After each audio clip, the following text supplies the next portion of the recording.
Mwenyekiti, pamoja na majibu mazuri ya serikali, ninayo maswali mawili ya nyongeza.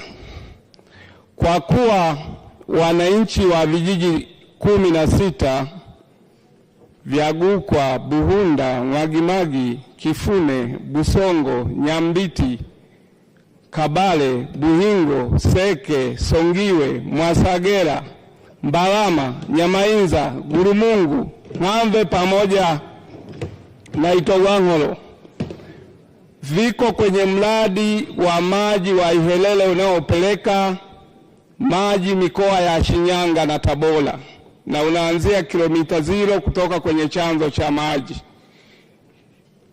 Na tangu uzinduliwe mwezi Juni mwaka 2009, wananchi hawa, Mheshimiwa Mwenyekiti, hawajawahi kupata maji, ili hali maji yananywewa Sikonge.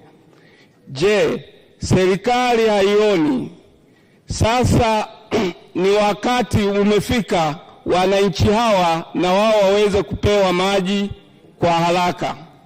Swali la pili, Mheshimiwa Mwenyekiti, kwa kuwa maji ni uhai, je, serikali ina mkakati gani wa dharura wa kuwapatia wananchi hawa maji kwa haraka ili kuokoa afya zao? Nakushukuru Mheshimiwa Mwenyekiti. Asante. Majibu, Mheshimiwa Naibu Waziri.